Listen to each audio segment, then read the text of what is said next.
What if everything you've been told about self-improvement is actually making your life worse?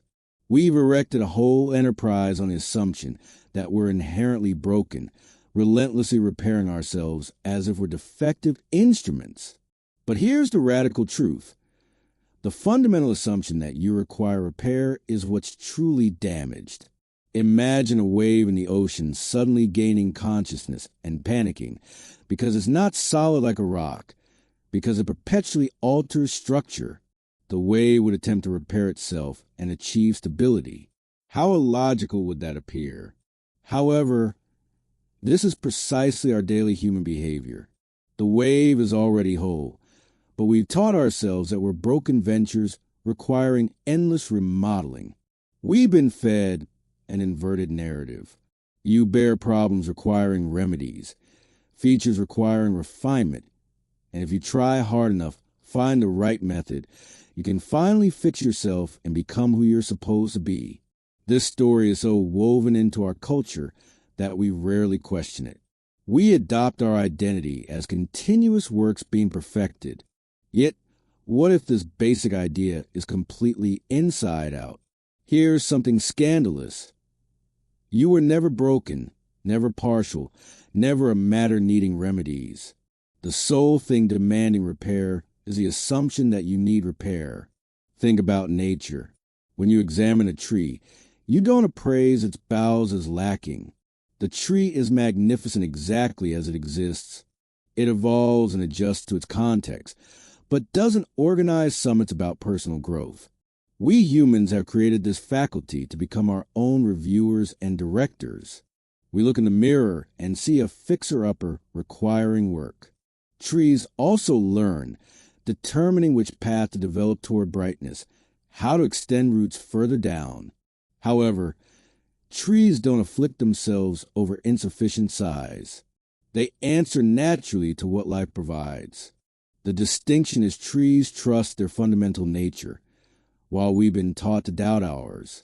We've been trained to think our instincts are questionable, our answers presumably mistaken.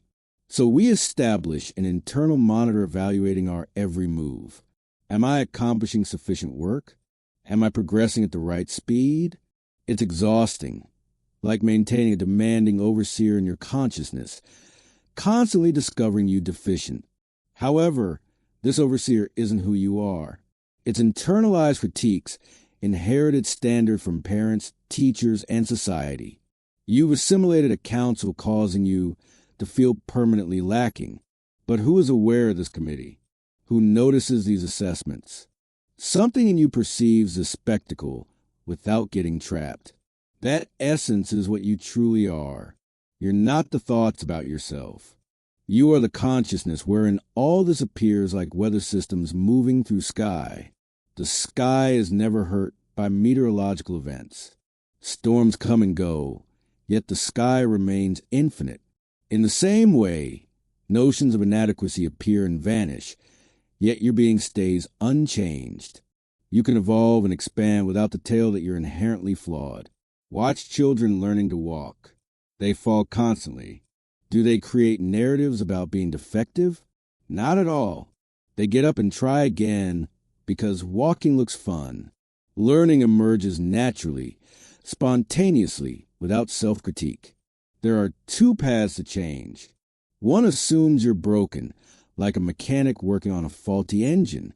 The other sees you're already intact, like a gardener trusting natural growth. The repairman fights while the gardener cooperates with life. Most advancement approaches are mechanical. We handle ourselves like computers requiring improved coding. However, what if you're more like a garden holding inherent wisdom? When you rely on this intelligence, you cease battling yourself. Instead of compelling yourself into structures, you permit your form to surface. When you finish fighting against yourself, you liberate colossal energy for experiencing life. Contemplate how much power you waste critiquing yourself.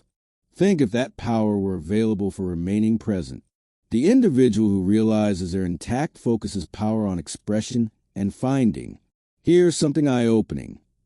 When you stop endeavoring to fix yourself Elements you assumed require correction frequently resolve themselves. When you cease generating self-judgment, your lucidity stabilizes. Much of what we think is wrong comes from trying to correct what was never flawed.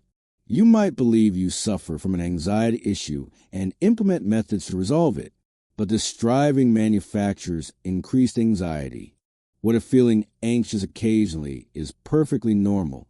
When you stop making anxiety a problem, it often melts away naturally. We've been trained to think we ought to feel specific ways: pleased, secure, serene.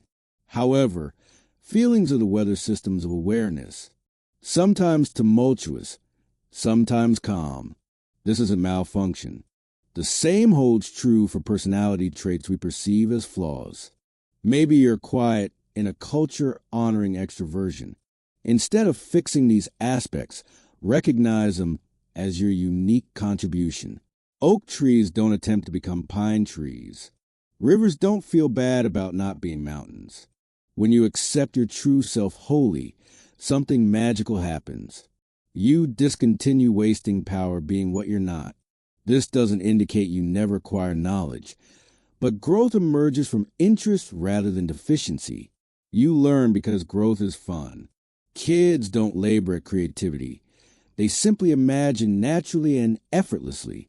We've learned to question natural wisdom. We've changed our internal life into an enterprise with reviews. However, your true nature remains, waiting for you to remember you were never broken in the first place. Here's an apparent contradiction. The more you work to develop yourself, the more you reinforce needing improvement. But when you recognize you were never broken, growth occurs organically, easily. When you have faith in your being, expansion happens like flowers unfolding, exquisitely in their own moment. This isn't passivity, but confidence in the intelligence that drives your heart. So here's a proposal. Execute a trial. For 24 hours, cease attempting to repair yourself. Treat that day as a present to accept. Experience feelings without changing them. Notice thoughts without judging. Handle yourself like a dear friend, with tenderness, patience, and lightheartedness. You might discover you're wonderful exactly as you are. This is the ultimate secret. You were never damaged. You're already complete, already whole, already adequate. You're not detached from existence. You are existence displaying itself as human, and life is a festival. We're all waves on the same ocean, each one of a kind, each entire, each temporary. When you comprehend this as lived truth, you can finally sink into being who you are. Your real self is more beautiful than your conceived ideal. You don't need to transform into more lifelike, because you are life playing at being you. The wave is the ocean pretending to be individual. If this message resonated with you, I heartily invite you to subscribe to the channel. Follow for more material that questions mainstream thinking about personal development and self-improvement, and write a comment below with the word whole to show me you're prepared to embrace your total, intact nature exactly as you are right now.